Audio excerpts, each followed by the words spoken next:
Hello guys, आज हम start करेंगे electrical potential energy and electrical potential. ठीक है, बेसिकली पोटेंशियल एनर्जी टर्म को समझने के लिए आपको उसके बारे में थोड़ी बहुत आइडिया होनी ज़रूरी है, और जो कि मैकेनिक्स में इसको डेप्थ में समझा जाता है। अच्छा, वैसे आप क्या जानते हैं potential energy, kinetic energy, work वगैरह के बारे में? शायद ऐसा कुछ आप जानते होंगे, या फिर जान लीजिए कि जब भी किसी ऑब्जेक्ट पे हम काम करते हैं, वर्क, बेसिकली काम करने का तरीका होता है आपको फोर्स अप्लाई करना पड़ता है। ठीक है, ठीक है, फोर्स अप्लाई करना पड़ता है, और जिस ऑब्जेक्ट पे आप वर्क कर रहे हो उसको कुछ डिस्प्लेस करना जरूरी होता है। अगर आपने एक ऑब्जेक्ट है, इसको फोर्स तो लगाया, लेकिन वो ऑब्जेक्ट अपनी जगह पे ही है, चेंज किया ही नहीं उसने अपनी पोजीशन, जो भी पोजीशन है फिक्स है। तो इसका मतलब है कि आप चाहे जितना, अभी मैं इस बोर्ड को ऐसे धक्का दे रहा हूँ, कोई ये बोलेगा क्या मैंने काम किया? अरे इस बोर्ड को उठा के कहीं ले जाऊँ तो काम हुआ यार, इसको इधर ही मैं धक्का दे रहा हूँ, तो फिर वो मीनिंगलेस वर्क नहीं है फिर वो। तो कुल मिला के काम तभी पिक्चर में आता है जब आप फोर्स लगाते हैं और उसी फोर्स से कोई ऑब्जेक्ट जो है अपनी पोजीशन चेंज करता है, that is called as work. ठीक है, तो पहली बात तो वर्क का फॉर्मूला जान लीजिए। वर्क मतलब हमेशा फोर्स इनटू डिस्प्लेसमेंट। ठीक है, फॉर एग्जांपल, एक एग्जांपल से हम इस बात को समझते हैं। मान लीजिए हमारे सामने सिनारियो है कि मैंने आपको बोला कि मेरे पास एक ऑब्जेक्ट है और उसको आपने फोर्स लगाया 10 न्यूटन का। ठीक है, आपके इस फोर्स लगाने की वजह से मान लीजिए वो ऑब्जेक्ट यहाँ पे आ गया। ठीक है, और वो यहाँ पे जहाँ पे आया है, वो जो डिस्प्लेसमेंट इसकी थी, the displacement is 5 metre. Alright, 5 metre मैंने उसको खिसका दिया। अब आपसे कोई पूछे वर्क कितना, तो बड़ा सिंपल है, फोर्स इंटू डिस्प्लेसमेंट, बड़ा पॉपुलर फॉर्मूला है। फोर्स है 10 न्यूटन का, डिस्प्लेसमेंट है 5 मीटर का, वर्क हो गया 50 जूल। ठीक है, आपने तो काम कर दिया 50 जूल का। अब ये जो 50 जूल का वर्क आपने किया, इसके बारे में अब आगे जानते क्या है ये एनर्जी। जो है कहीं सुना होगा एनर्जी कंजर्व्ड होती है, एनर्जी आपने अगर सप्लाई की तो वो कहीं ना कहीं तो डिस्ट्रीब्यूट होगी। तो अगला क्वेश्चन पैदा होता है कि ये जो 50 जूल मैंने जो स्पेंड किया इस पे, वो कहाँ है, मतलब अगर खत्म नहीं होती तो वो कहाँ है। तो मैं कहूँगा कि वो वर्क जो है वो आपने कैसे एनवायरनमेंट में किया वो डिपेंड करता है। मतलब जो काम आपने किया वो काम आपने मतलब जो भी वर्क आपने किया वो कंजर्वेटिव वर्क था या फिर नॉन कंजर्वेटिव वर्क था।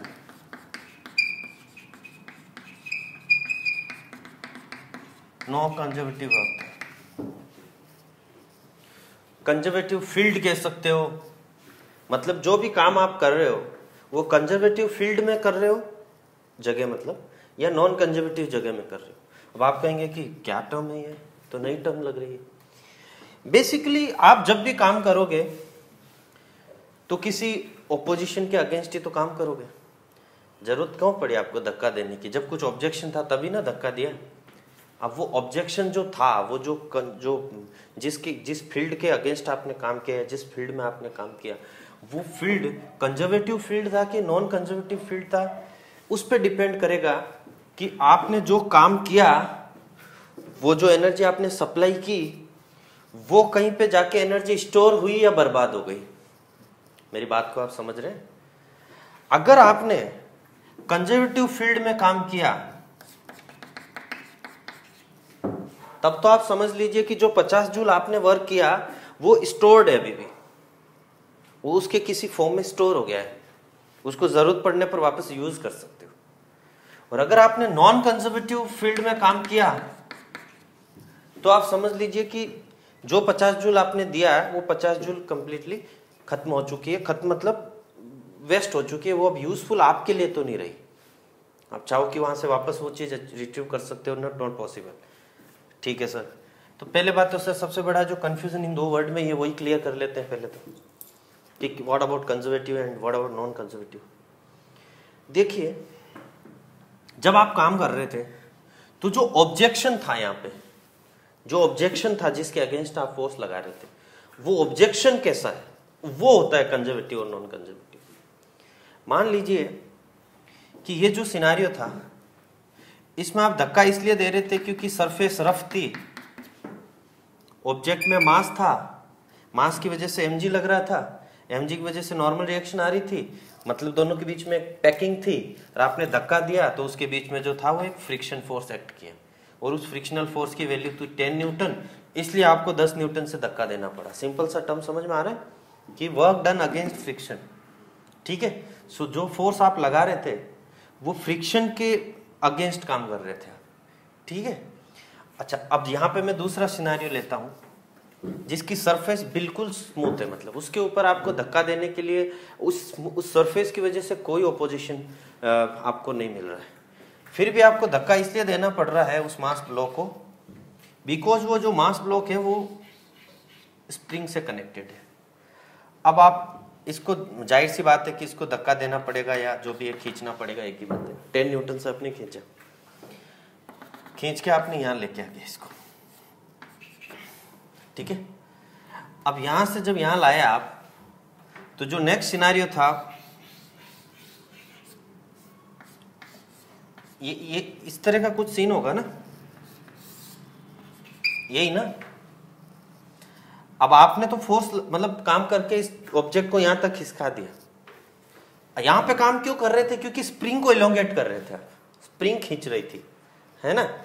यहाँ पे भी मान लीजिए वही सिनारियो वही था, फोर्स उतना ही लगाया, डिस्प्लेसमेंट वही था, काम मैंने यहाँ पे भी 50 जूल किया, काम मैंने यहाँ पे भी 50 जूल किया। अब दोनों में फर्क जानिए कि ये जो सिनारियो है ये नॉन कंजर्वेटिव सिनारियो है, और ये जो सिनारियो है वो कंजर्वेटिव सिनारियो है। मतलब यहाँ पे जो 50 जूल आपने काम किया वो यहाँ स्टोर हो चुका है, मतलब आप पकड़ के रखे हो, आप अभी यहाँ तक धक्का तो दे दिया बट यहाँ पकड़ के रखना पड़ रहा है, छोड़े तो वो कहीं ना कहीं उसके पास फिर से, मतलब इस स्प्रिंग के अंदर वो एनर्जी आ चुकी है। आप समझ रहे हैं मेरी बात, एनर्जी जो तूने काम किया वो स्प्रिंग के अंदर है, अभी चाहे तो छोड़ के देख ले, ब्लॉक फिर से दौड़ेगा, तो कहीं ना कहीं वो जो energy 50 joule supplied by you stored in form of potential energy, यहाँ वर्ड में यूज कर चुका हूँ पोटेंशियल एनर्जी, तो आपको समझ में आ गया होगा कि जब आप कभी काम करते हो और वो काम किसी सिस्टम के किसी फॉर्म में वो स्टोर हो जाता है, वो एनर्जी स्टोर हो जाती है, जो काम आपने किया, जो एनर्जी आपने दी वो स्टोर हो जाती है, तो वो स्टोर्ड एनर्जी पोटेंशियल एनर्जी कहलाती है। और अगर आपने यहाँ पे देखिए धक्का दिया, यहाँ तक लाके खिसका दिया, कुछ नहीं है, अब ऑब्जेक्ट को धक्का देते जैसे आपने स्टॉप किया वो रुक जाना है, बोलेगा जो आपने काम किया वो बर्बाद हो चुका है, हीट की फॉर्म में बर्बाद हो गया यार, रगड़ के लेके गए, फ्रिक्शन के अगेंस्ट काम किया, यहाँ थोड़ा ना कि आपने उधर धक्का दिया तो फ्रिक्शन वापस इसको यहाँ ले आएगा, नॉट एट ऑल, वो वहां रहेगा, जो कंप्लीट एनर्जी थी वो फ्रिक्शन के तौर पे स्पेंड हो चुकी, हीट वीट में बदल गई। कुल मिला के यहाँ जो काम किया हुआ था वो नॉन कंजर्वेटिव था, यहाँ पे जो काम किया हुआ था वो कंजर्वेटिव था, मतलब चाहे तो वापस उसको कन्वर्ट कर सकते हैं एनर्जी। Getting my point? नहीं समझ में आ रहा है? ऐसा कुछ समझने की कोशिश करें अगर हम, कि मान लीजिए जनरल एग्जाम्पल से, कि फॉर एग्जाम्पल आपके पास कुछ 25,000 रुपये हैं और आपने क्या करा, काम किया, काम मतलब स्पेंड किया उसको, ठीक है। अब आपने उसको स्पेंड किया, स्पेंड करने के दो तरीके हो सकते हैं, पता चला आपने उसको स्पेंड किया, उससे आपने कुछ प्रॉपर्टी खरीद ली, ठीक है, बाइंग प्रॉपर्टी, गोल्ड खरीद लिया, कोई दिक्कत वाली बात? अच्छा, अब 25,000 है तो फ्लैट तो खरीद लिया बोलूंगा नहीं, और या फिर आपने उसको खर्च करने का जो दूसरा तरीका था कि आप दारू पी गए उसका, महंगी वाली, जो कि बहुत ही घटिया चीज़ है और मैं उसको सपोर्ट नहीं करता हूँ और मैं उससे दूर ही रहता हूँ। तो ये दो तरीके हो गए। अब आप खुद आप एक चीज़ को समझिए कि जो आपने खर्च किया यहाँ पे, ये जो तरीका था ये कंजर्वेटिव वे था और ये जो था वो नॉन कंजर्वेटिव वे है। आपको लग रहा होगा कि मैं क्यों ये बोलूं, क्योंकि जो आपने किया है, जो आपने जूल सप्लाई, जो 5,000 रुपये सप्लाई किया, वो कहीं ना कहीं स्टोर्ड है, अभी आप उसको यूज कर फिर से आप बदल सकते हो, बट यहाँ पे गया तो गया। Getting my point? तो इतना ही फर्क जो यहाँ पे दिख रहा है वही फर्क यहाँ पे भी होता है, तो पोटेंशियल एनर्जी हमें तभी ही, पोटेंशियल एनर्जी की बात, पोटेंशियल एनर्जी मतलब जब आप काम करते हो तो वो जो वर्क है वो एनर्जी की फॉर्म में स्टोर हो जाए, उसे पोटेंशियल एनर्जी बोलते हैं। तो मैं इसको बोल सकता हूँ ये कहीं ना कहीं एक स्टोर्ड एनर्जी की फॉर्म है ना, किसी सिस्टम में स्टोर्ड एनर्जी है ये एक तरह से। Are you getting my point? तो आप कहेंगे कि सर कौन कौन से फील्ड ऐसे हैं जो ग्रेविटेशनल, मतलब जो कौन से फील्ड है जो कंजर्वेटिव फील्ड्स होते हैं? तो मैं कहूँगा ग्रेविटेशनल फील्ड जो है वो कंजर्वेटिव फील्ड है। उसके अंदर आप उसके अगेंस्ट आप काम करोगे तो वो कंजर्वेटिव फील्ड कहलाएगा। मतलब उसमें जब भी आप काम करोगे तो उसके अगेंस्ट, अगर ग्रेविटेशनल फोर्स के अगेंस्ट आप काम करोगे तो वो पूरी की पूरी energy gravitational potential energy store हो जाए। इस चौक को जमीन से यहाँ लाओगे, उसके बाद इसके पास कुछ तो एनर्जी आ चुकी है, वापस जाने की क्षमता रखता है, वो एनर्जी स्टोर्ड है। फिर आप मुझे बोलोगे मतलब दूसरा कोई एग्जांपल मैं कहूँगा इलेक्ट्रिक फील्ड एक जो है वो भी कंजर्वेटिव फील्ड है। उसमें भी आप काम करोगे तो वो भी एनर्जी पोटेंशियल में स्टोर हो जाएगी। मेरा कहने का अर्थ है कि मान लीजिए कोई प्लस चार्ज पड़ा है, ठीक है, और आपने कोई दूसरा प्लस चार्ज इसके सामने लेके आए, इसको फिक्स रखना, ऐसा नहीं वो सामने ला रहे हो ये भाग रहा है। एक को पकड़ के रखोगे तभी ना दूसरे को इसकी तरफ, क्योंकि दोनों के बीच में रिपल्शन आएगा। किसी पॉजिटिव चार्ज को, पहले तो वो पॉजिटिव चार्ज किसी ऐसी जगह पे था जहाँ पे इसका फोर्स का इफेक्ट ही नहीं है, मतलब जीरो फोर्स इंटरेक्शन बिटवीन, उस टाइम दोनों अपनी अपनी जगह पड़े हैं। बट सडनली आपने उसको इसकी तरफ खिसकाना शुरू किए, इसका उस पर फोर्स लगना शुरू हो गया, बट स्टिल आप धक्का दिए जा रहे हो। ये सेम वो स्प्रिंग वाला सिस्टम जैसा कुछ फील हो रहा है कि जबरदस्ती आप ला के तो रख दिए उधर, बट अब वो जो सिस्टम को आपने, मान लीजिए आपने उस प्लस क्यू को यहाँ ला दी, अब उस सिस्टम को आपने असेंबल तो कर दिया, बट वो सिस्टम स्टेबल नहीं है। अभी इसको छोड़ा तो जाएगा, वापस दौड़ेगा। मतलब क्या हुआ कि जो काम आपने इस प्लस को, पहली बात तो ये अपने से आया नहीं, इसको धक्का देके लाना पड़ा बिकॉज ऑफ रिपल्शन, और दूसरी बात यहाँ लाने के बाद भी ये टिकने वाला नहीं है, ये वापस चला जाएगा अगर पकड़ के नहीं रखा। तो कुछ मुझे ऐसा लग रहा है कि ये जो सिस्टम है इसके पास पोटेंशियल एनर्जी है। मतलब जिसने भी सिस्टम को असेंबल किया है, इस तरह से रखा है, सेट किया है, उस बंदे ने काम किया और वो काम इसकी कहीं ना कहीं स्टोर्ड है इसमें। ये लोग उसी एनर्जी की मदद से वापस अपना इस सिस्टम को डिस्ट्रॉय कर सकते हैं। वो गेटिंग माय पॉइंट? तो आप सिंपल से तरीके जो है वो यही है कि मतलब आप पोटेंशियल एनर्जी को इसी तरह से समझिए कि जब भी आप काम करते हो वो किसी फॉर्म में अगर स्टोर हो जाए तो वो पोटेंशियल एनर्जी।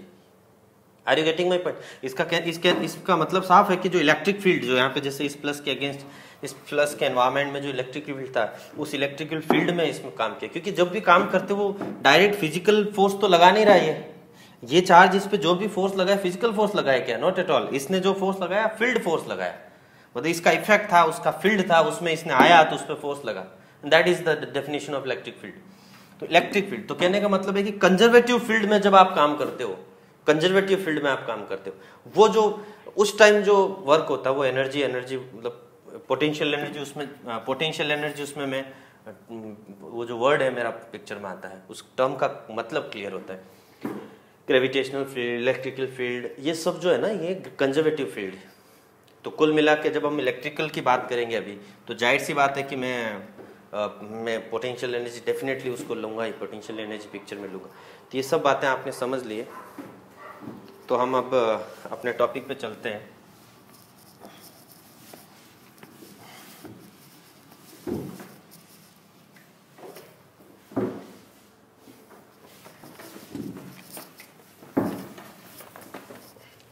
पॉइंट मेरा इस तरह से कुछ कि जिस हिसाब से मैंने कहा कि जो काम की डेफिनेशन होती है, जो वर्क होता है, जो पहले तो आप करते हो, उसका एक फॉर्मूला बताया मैंने, फोर्स इनटू डिस्प्लेसमेंट।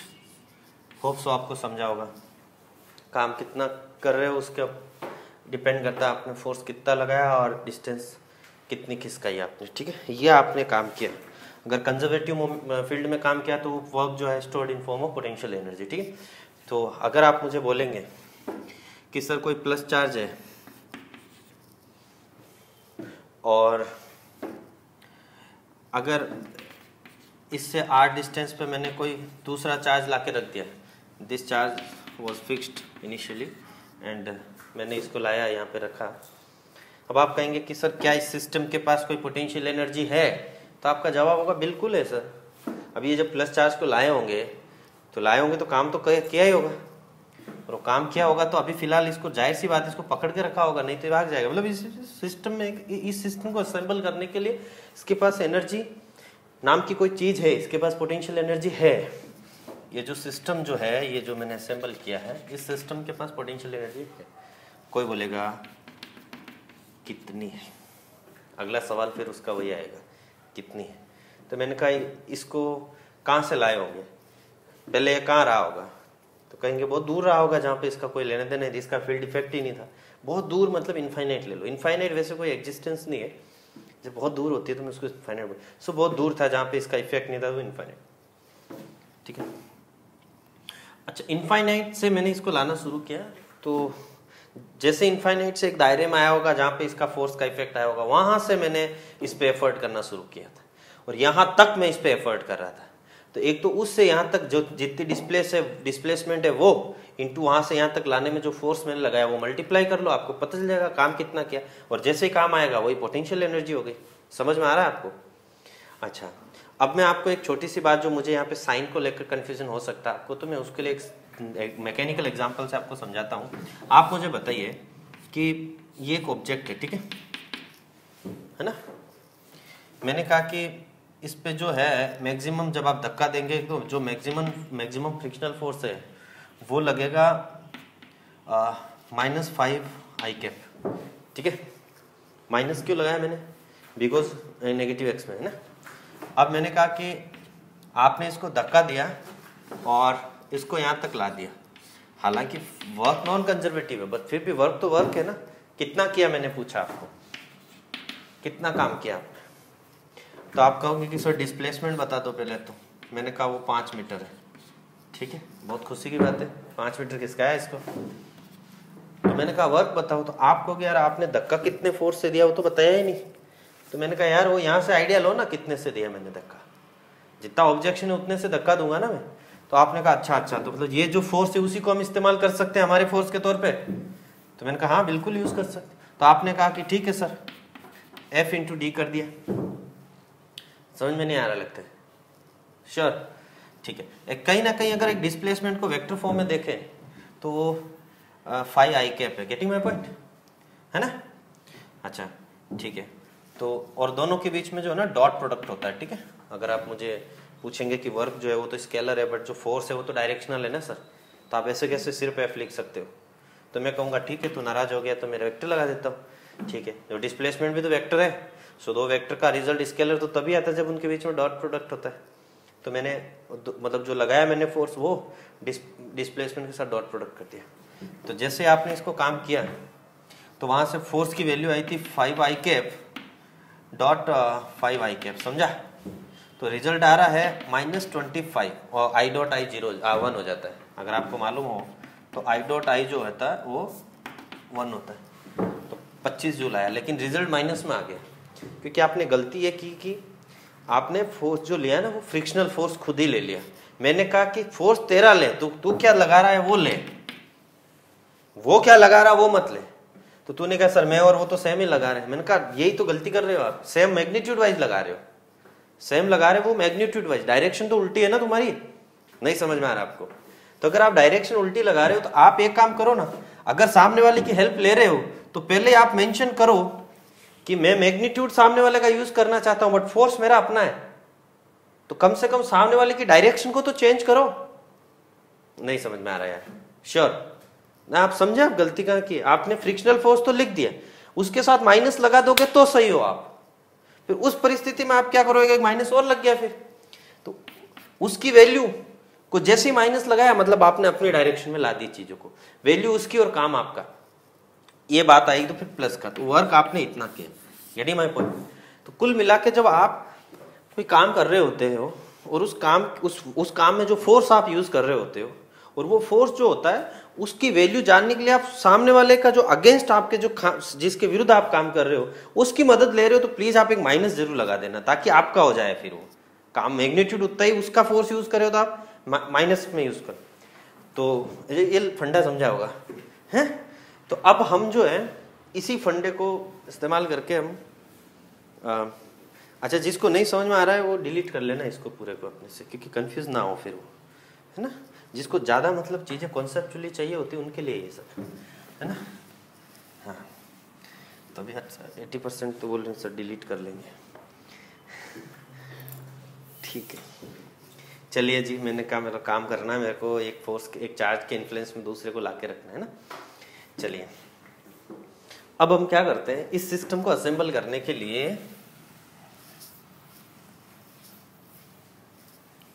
अच्छा मैंने ना यहाँ पे एक और दुख की बात जो थी वो मैंने यहाँ नहीं समझाई आपको, वो आप समझ लीजिए वो दुख क्या है। मान लीजिए ऐसा हो कि एक ऑब्जेक्ट को आप धक्का दे रहे थे, ठीक है, जो फोर्स आपने शुरुआत में लगाया था, जो फोर्स आप शुरू में लगा रहे थे इसको धक्का देते, दैट फोर्स इज 10 न्यूटन। मेरी बात को ध्यान से समझिए। और आपने इस ऑब्जेक्ट को लाके यहाँ तक यहाँ रख दिया, ठीक है। अब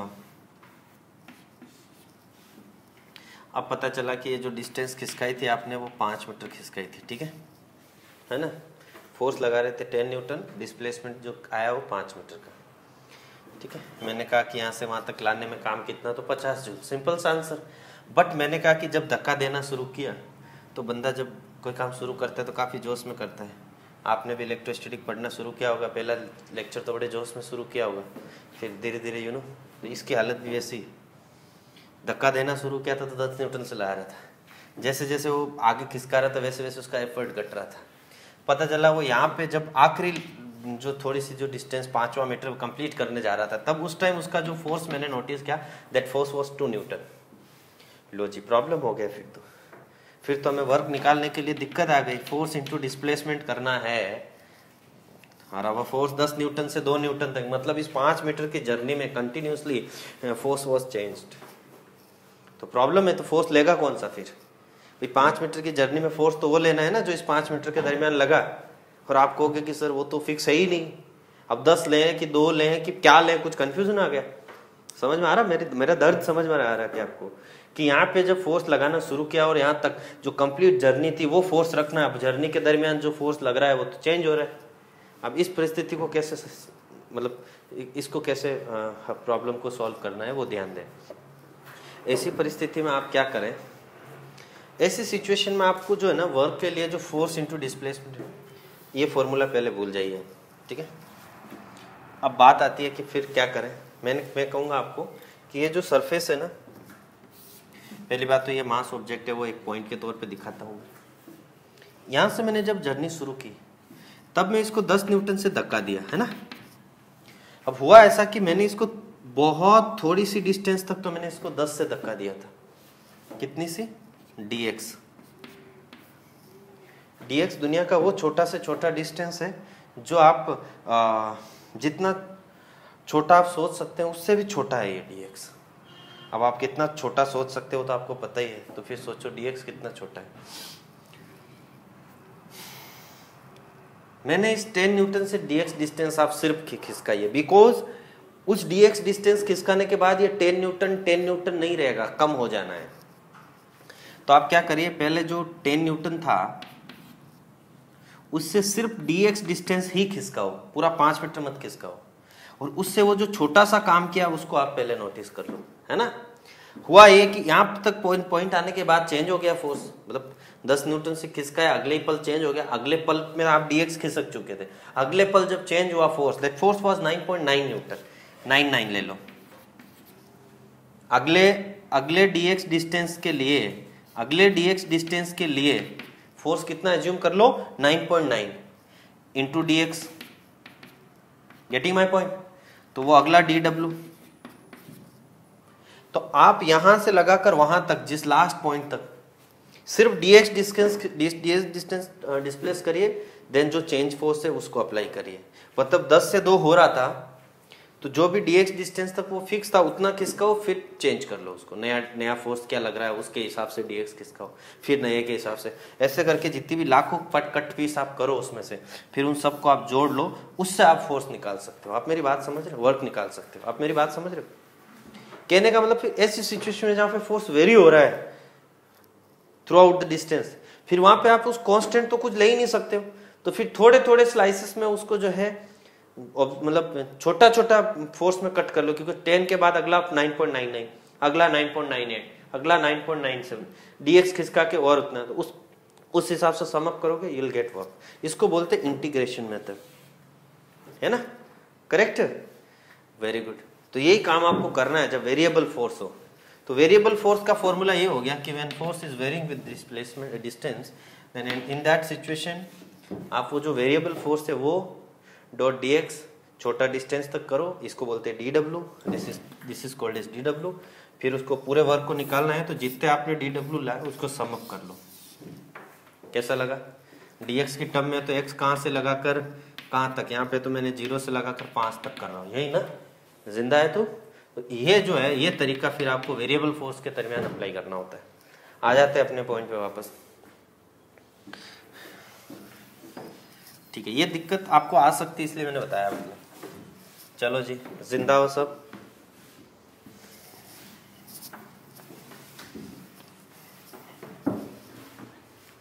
बहुत सुंदर, रख दो जी एक चार्ज। आपका जो दर्द था वही था ना कि एक चार्ज के प्लेन्स में दूसरा लाके रखना है। चलो ये जो चार्ज है ये तो पड़ा है, ये फिक्स्ड है, ठीक है, ठीक है। वो फिक्स नहीं भी होगा तो अकेला पड़ा होगा तो वो तो कोई दिक्कत ही नहीं है उसको, जब तक वो अकेला पड़ा होगा कोई प्रॉब्लम नहीं, फिक्स जैसा ही है। बट फिर भी आप फिक्स करो क्योंकि दूसरे को लाते वक्त वो ना खिसक जाए। फिक्स कर दिया। एक चार्ज यहाँ पड़ा है, ओके, इनफाइनाइट पे पड़ा है क्योंकि आपको वीडियो में दिख भी नहीं रहा होगा, ये जो आपको नहीं दिखता वो इनफाइनाइट। अब जैसे ही मैंने इसको लाना शुरू किया, अभी तो इस पे कोई फोर्स नहीं लग रहा था क्योंकि ये इनफाइनाइट पे है, दिखाई नहीं दे रहा होगा वीडियो में, इनफाइनाइट पे इसका मतलब। और जैसे ही मैंने इसको लाना शुरू किया, जैसे मैं आया तो मेरे को कहीं तो दिखने लगा, तो फिर मैंने कहा ओहो इसके रीजन में आ गया हो। तो एक बार जब से रीजन में आया तब से उसने उस पर फोर्स लगाना शुरू किया, लाए लाए लाए, कुछ पर्टिकुलर डिस्टेंस पे आपने लाके उसको रखा। कितनी डिस्टेंस पे लाके रखा? यहां से 8 डिस्टेंस पे लाके रखा, ठीक है जी। तो कोई बोलेगा कि वहां से यहां तक लाने में काम कितना किया गया, तो मैंने कहा यहां एक प्रॉब्लम यह है कि काम क्यों करना पड़ा, बिकॉज जब मैं उसको यह तरफ ला रहा था तो इन दोनों के बीच में इलेक्ट्रोस्टैटिक फोर्स वर्क कर रहा था, और उस इलेक्ट्रोस्टैटिक फोर्स की वजह से मुझे भी फोर्स अप्लाई करना पड़ा, है ना। तो मतलब वर्क तो करना पड़ा ही, फोर्स है तो वर्क करना ही पड़ा। अब कितना करना पड़ा उसकी बात है। तो हमें मालूम है कि जो इलेक्ट्रोस्टैटिक फोर्स है वो डिस्टेंस पे डिपेंड करता है। मतलब ये बहुत दूर है तो फोर्स कम लग रहा है, जैसे जैसे नजदीक आ रहा है वो फोर्स बढ़ रहा है। तो जाहिर सी बात है वेरिएबल फोर्स का केस है तो इंटीग्रेशन वाला मामला है ना। भाई वेरिएबल फोर्स का मामला है तो इंटीग्रेट करना पड़ेगा, ऐसा डायरेक्ट नहीं कर सकता हूं, एक फोर्स इंटू डिस्प्लेसमेंट मल्टीप्लाई किया वर्क आ गया। तो फिर ऐसी परिस्थिति में हमें एक इस जगह से एक x डिस्टेंस पे कोई पॉइंट मानो, ये x इनफाइनाइट से लेकर r तक कुछ भी हो सकता है। ये जो x है ये x इनफाइनाइट से लगाकर r तक कुछ भी हो सकता है, ये x जो है। तो x जगह पे मैंने एक पॉइंट माना और आप मुझसे बोलेंगे कि सर इस जगह पे उस जगह पे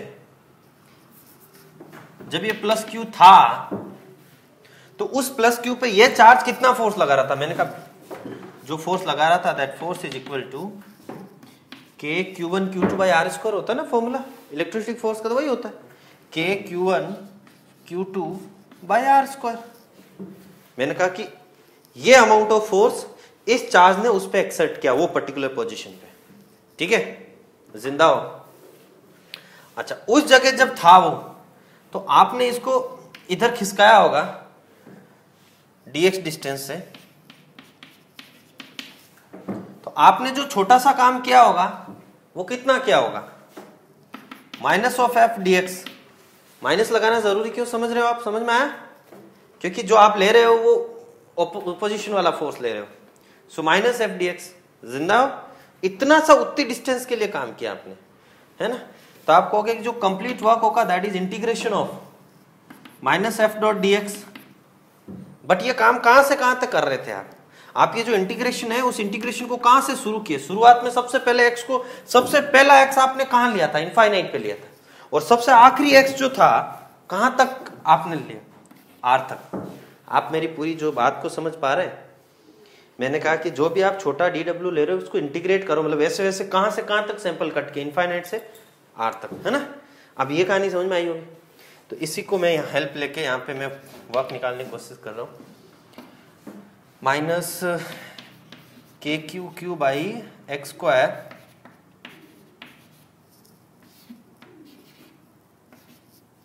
जिंदा, ठीक है। जो कांस्टेंट है उसको बाहर ले लिया, ओके।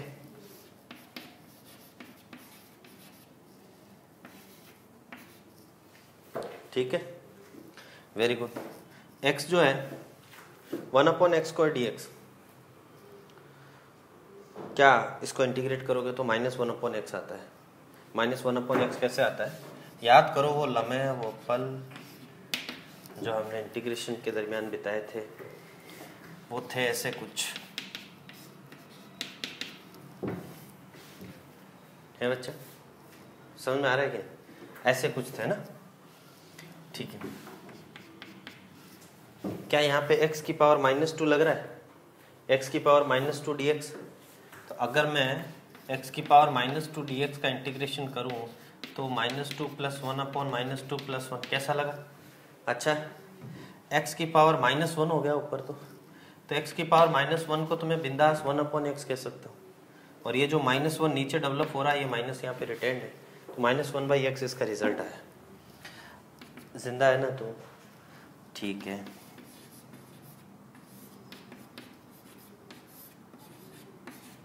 कैसा लगा? अच्छा, इस माइनस को बाहर लेंगे तो प्लस हो जाएगा, ले लूँ, चलो। अब आप लिमिट रख दो, तो लिमिट रखेगा तो पहले तो आएगा 1/r -1/∞, है ना, और 1/∞ होता है 0, इतना तो पता होगा। तो ठीक है, फिर इस लिमिट को रख दो, 1/r - 1/∞, 1/∞ 0 हो गया, 1/r बचा। फाइनल रिजल्ट आया k Q Q by r, ये हो गया वर्क, है ना। और जो तूने काम किया वो उसकी पोटेंशियल एनर्जी में स्टोर हो गया, बोलो। तो एक सिंपल सा फॉर्मूला दे दूं मैं कि इस सिस्टम का, यहाँ पे जब वो प्लस क्यू पड़ा और कोई बोलेगा कि इसकी पोटेंशियल एनर्जी कितनी है, मैं कहूँगा के Q Q by R. Formula develop हुआ, कोई प्रॉब्लम वाली बात नहीं? श्योर, देख लीजिए आप कैसे किया मैंने, ठीक है। इस पूरी कहानी को हम लोग एक ही लाइन में अगर कंक्लूसिवली लिखें तो ऐसे लिख सकते हैं,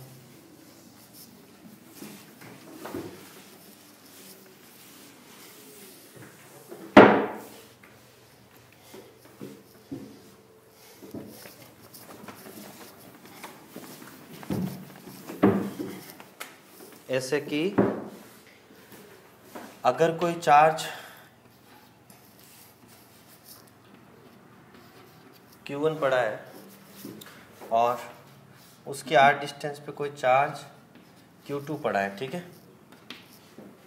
अगर आपसे कोई बोले कि इस सिस्टम की पोटेंशियल एनर्जी कितनी, तो आप कहोगे कि सिस्टम की पोटेंशियल एनर्जी होगी K Q1 Q2 by R। ये एक लाइन में आ गया, है ना, कोई दिक्कत वाली बात? ठीक है। अच्छा, कोई बोले कि एक चार्ज पड़ा है Q1, उसकी r डिस्टेंस पे एक चार्ज पड़ा है -Q2, what is potential energy? तो आप कहोगे कि K Q1 Q2 by R, ठीक है। तो इसका रिजल्ट माइनस में आ जाएगा। ठीक चल रहा है सब? वेरी गुड, ठीक है। अगर आपको कोई बोले कि मेरे पास एक चार्ज पड़ा था Q1, मैंने कहा बहुत खुशी की बात है, चार्ज पड़ा था, तो बोला कि यहाँ पे एक दूसरा चार्ज मैंने लाके रखा। पहला चार्ज जब मैं लाया तब तो मुझे कोई काम नहीं करना पड़ा, लेकिन दूसरा चार्ज जब मैंने लाके यहाँ रखा तो मुझे काम करना पड़ा, क्योंकि इसके उसके साथ जो थे वो रिश्ते अच्छे नहीं थे। तो मुझे उसके जो है काम करके लाना पड़ा, धक्का देके लाना पड़ा। तो इसकी जो डिस्टेंस थी, किसी ने बोला कि ये डिस्टेंस R12, तो मुझे किसी ने पूछा अभी पोटेंशियल एनर्जी कितनी है, तो मैंने कहा जो पोटेंशियल एनर्जी यहाँ की है वो K, जो यहाँ की जो पोटेंशियल एनर्जी है वो K Q1 Q2/R12 जो भी 1 और 2 के बीच की जो डिस्टेंस। अच्छा, उस सिचुएशन में एक तीसरा चार्ज और लाके अगर यहाँ रख दिया जाए, तीसरा चार्ज Q3, तो बोला कि अब इस सिस्टम की पोटेंशियल एनर्जी कितनी है। मैंने कहा देखो जब इस तीसरे को ला रहे थे तो उसका इसके साथ भी गड़बड़ चल रहा था और इसके साथ भी गड़बड़ चल रहा था, हाँ ना बोलना, समझ में आ रहा है। तो फिर तीसरे चार्ज को लाते वक्त दोनों के साथ ही आपको वो करना पड़ा, वो समझते। तो फिर इस तीसरे चार्ज को लाते वक्त दो लोगों के अगेंस्ट काम किया, तो इसके साथ जो काम क्या रहेगा वो रहेगा Q1 Q3/R13 और उसके साथ जो काम क्या रहेगा Q2 Q3/R23। तो कुल मिला के जब तीन चार्जेस का सिस्टम हो और उस सिस्टम की पोटेंशियल एनर्जी, ये जो तीन चार्जेस का सिस्टम है और potential energy of this system demand करे कोई, तो आप इस तरह से देंगे। ठीक चल रहा है सब, कोई दिक्कत तो नहीं है? ओके, इस तरह से ये बात हो गई। पोटेंशियल एनर्जी को आप समझ चुके हो। मल्टीपल सिस्टम की पोटेंशियल एनर्जी ये है और दो चार्जेस की वजह से जो पोटेंशियल एनर्जी वो ये होती है। ठीक है, आप इसको ध्यान से समझना। अगर चार चार्जेस रहे तो फिर चारों की वजह से फिर तो लंबी चौड़ी कहानी आप डिजाइन अपने हिसाब से कर ही सकते हैं, है ना। एक बार इसको नोटिस कर लो।